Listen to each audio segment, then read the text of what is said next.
Well, good morning, everybody. Morning. Good morning, and thank you all for joining us this morning here, where the Atlanta Weather Department is really trying to be a part of our beautiful day here. Just like the last few years, as we've entered the summer season, we wanted to join together the Atlanta Police Department under the leadership of Darin Schierbaum and the Atlanta Fire Rescue Department under the leadership of Roderick Smith, and all of the departments that help be about the public safety of the city of Atlanta. Our E911 director, Desiree Arnold, is here. We also have our Chief of Corrections, Chief Dancy is here, as well as senior members of my administration that are all trying to provide the safety that we deserve in the city of Atlanta. And this update is to provide guidance and update you on how we will collectively keep our communities safe over the next few summer months. Chief Schierbaum will speak to what we have dubbed Operation Heatwave, a multi-agency operation that targets offenders in areas in our city most prone to violence.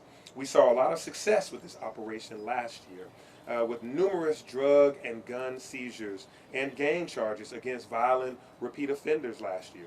In 2023, we saw a huge drop in violent crime, homicides, and rapes. And we actually saw the fourth highest drop in violence crimes across the nation that occurred right here in the city of Atlanta. So we are very proud of the fact that we had a successful year last year and a successful summer as we did the Operation Heatwave.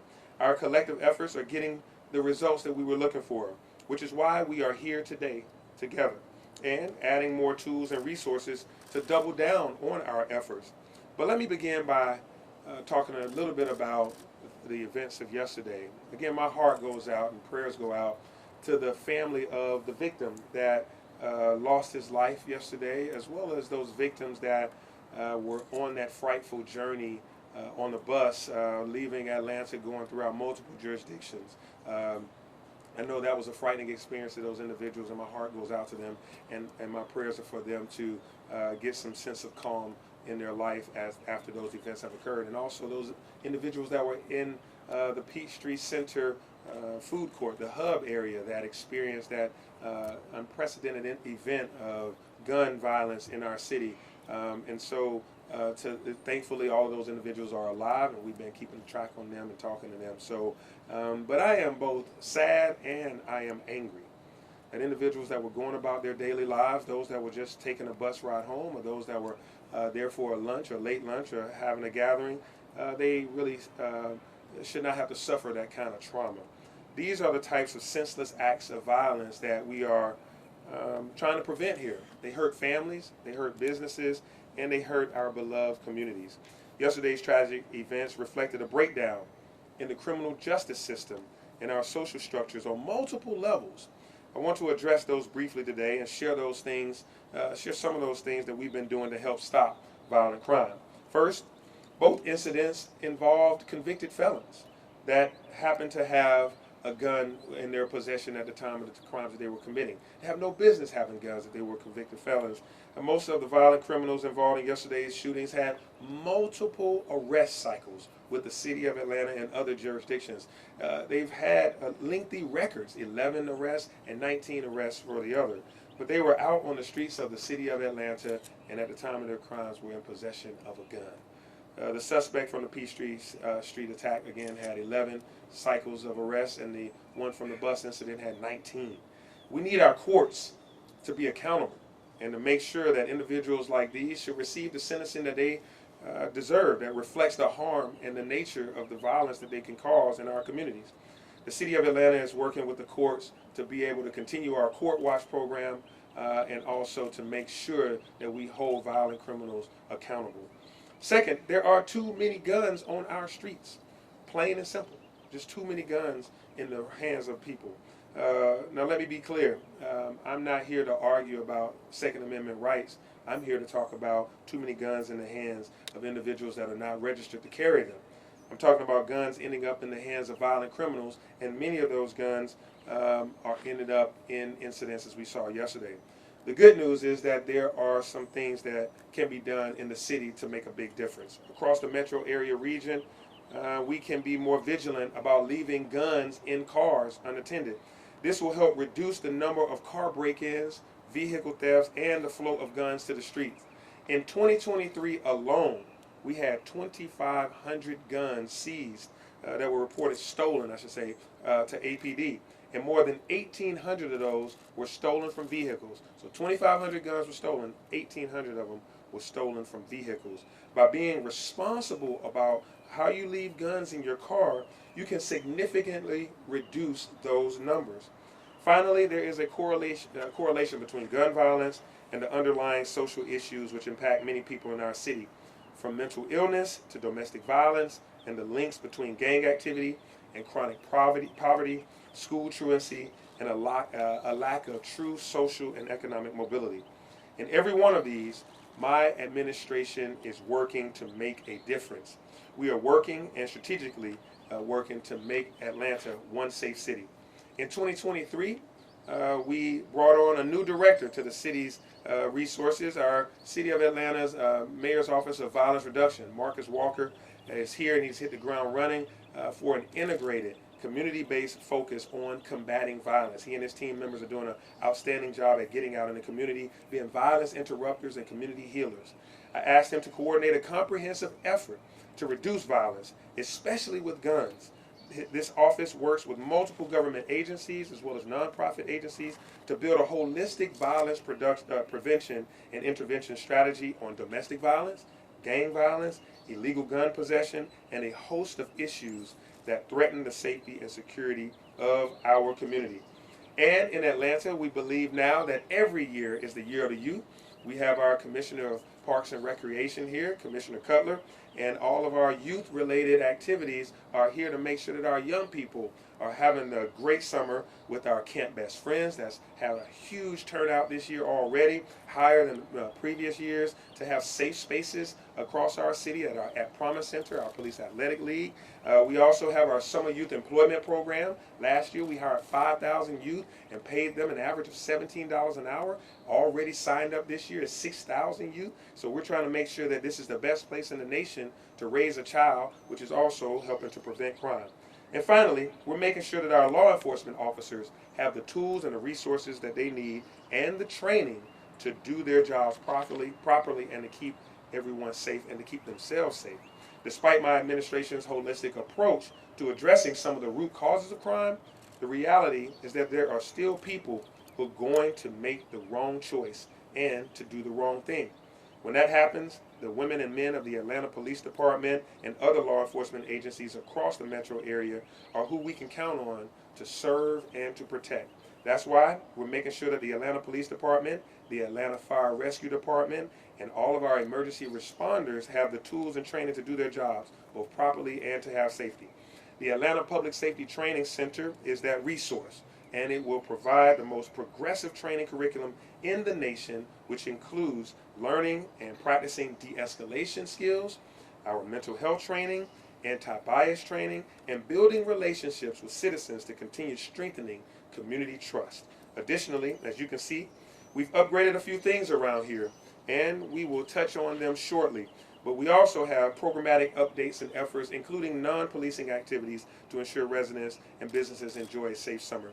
In my State of the City address, I announced that we would have the launch of the CARE Unit, the Community Assistance Responder Unit. Today, I'm pleased to announce the first 6 units will be on the Atlanta streets this weekend.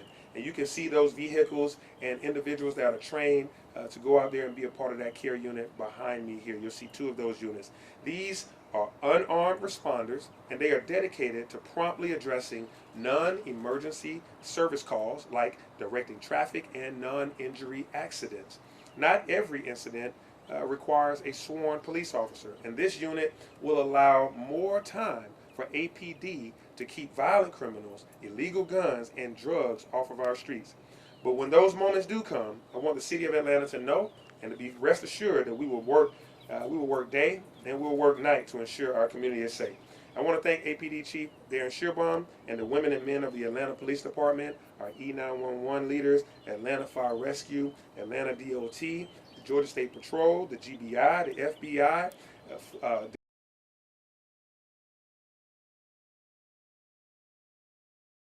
that incident to a close from that bus incident. So thank you all for that coordinated effort that we worked together. Again, my thoughts and prayers are with the victims and the families from yesterday. And so now I'll turn it over to Chief Schierbaum, and he can give you the updates on today's proceedings around our summer safety. Thanks, Chief. Thank you, Mr. Manager. Right here.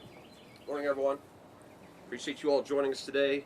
And I just want to reiterate something the mayor just said. I am so proud of the men and women of the Atlanta Police Department, both our sworn and our civilian staff. Yesterday, twice, your city needed you in the most critical times. And yesterday, you did not let this city down. In the most dangerous situations that was unfolding in our downtown space, and an unprecedented hostage situation on a bus that spanned multiple jurisdictions, I hope everyone saw what I saw. Your bravery, your dedication, and your commitment. We are so fortunate to have you as part of the Atlanta Police Department, and yesterday again proved your commitment to this city. And I just want to thank you, and Mayor, thank you for your leadership yesterday. I think you were present at the command post the entire time as those incidents played out, and your investment that you've made in salary and equipment and training, you saw firsthand why that matters. And training does matter. So it's the summertime. We all love Atlanta in the summer, and that's why we're gathered here today, because with sun and fun, sometimes people say, hey, it's the summer uptick in crime. And people may want to accept that, but we don't accept that in Atlanta. We're going to continue to have fun right here, and we're going to play out a smart plan as we did last year on how we're going to keep Atlanta safe as we enjoy the city. The mayor mentioned we're seeing a second year of marked reduction around violence crime. Shootings continue to be down, robberies continue to be down, crimes against persons continue to be down. We want to make sure we keep that trend throughout the summer with a smart plan right here in the city. You're going to see that in multiple ways. First of all, continue to visit our parks. We love our parks right here in the city of Atlanta. When you're out there, you're going to see a few things. You're going to see our horses. They're going to be joining you in those spaces, and you're going to see our bicycle officers. So throughout the summer, you will see our path force out on the belt line. You will see our horses all in space as we work to keep that area a fun place to be. It's just not on the ground. Look up, you'll see our air unit. We've invested in 2 brand new helicopters. Thanks to our mayor's leadership, you will see those helicopters up, making sure that we're providing good information as we deploy our resources. But if we happen to have a lost child through the summer, if we happen to have a fleeing felon, our air unit will be up making sure we find those individuals, even if it's an at-risk adult who may have wandered from home. And for the first time, we are trading the black, red, and blue of our patrol cars for the nice, crisp, green and black of our pairs unit. This is also a new initiative of our mayor to make sure we're putting resources in the right areas. And I'm so proud of our care officers. They are the first ever in our department's history to go out to be able to be on patrol in areas to respond to blocked roadways, sidewalk obstructions. If we have a lost child, they will help to be the eyes of that lost child response. And they are going to be the hero units of our city streets as we see on our state highways. They are just now completing an aggressive number of weeks of training to prepare them for this assignment. So thank you to the Academy staff for adjusting, but this will not be the first 6. We're going to continue to add to this unit so you see them throughout the city. Not only will you see uniform presence in our city, you're going to see a lot of work going on behind the scenes. At all of our PAL centers, we will be at work providing meaningful ways to have a fun summer for our young people. And we still have, I believe, Chief Tyus, 20 slots available in our summer PAL camps. So if you are not in competition with you, Commissioner, for your camps, we have room for everybody. So please give us your referrals. We'd love to have 20 more young people join us. Our At Promise centers will continue to make referrals there to make sure that is a smart resource. And the Mayor's Midnight Basketball will continue to be a cornerstone of what we do. And criminals do not get a pass in the summertime in Atlanta, Georgia. We will make sure that we're working very hard to hold individuals accountable that may want to take advantage of the longer days to cause mayhem here in the city. If you're thinking about street racing in Atlanta, Georgia, think again. You're going to go to jail. Whether you are behind the wheel or you took to a keyboard to promote an event right here in the city. We know Atlanta's a cool place to be. We know this is a fun city, but it is no place for street racing. Last week we put 3 organizers in jail. Ladies and gentlemen, they weren't behind the wheel of a street racer. They just organized the event. They're in jail, and we have an arrest warrant issued for another. We're going to use all the tools that are available to us, from air units to warrants, with our partnerships to make sure street racing does not happen in our city. We'll continue to use all of our technology to fight that. And gun violence does not get a pass in Atlanta, Georgia either, as our mayor will tell you. Our heat wave initiatives will be at play. We'll be joined by the FBI, the ATF, the Georgia State Patrol, and the Sheriff's Department and a plethora of state and regional agencies going to places that we know felons are possessing guns, where drug dealing is occurring, and we're going to shut it down to make sure we're contributing to our safe summer. We're going to continue to fight the reduction continue to promote the reduction of auto thefts. You have here clubs that we are passing out at all of our precincts. Reach out to us on social media to get your own club. Do your part to help reduce crime. And if you see something, say something. Call 911, use Crime Stoppers, use 311 to make sure that you are part of the eyes and ears of the city. And register your cameras. We continue to have thousands upon thousands of cameras across the city that are helping us to be an effective, trusted police department. Do your part for a safe summer. Thank you for being part of our city and all of the safety infrastructure. And it is my privilege to turn over to a strong partner in safety of Atlanta, our Fire Chief, Chief Smith.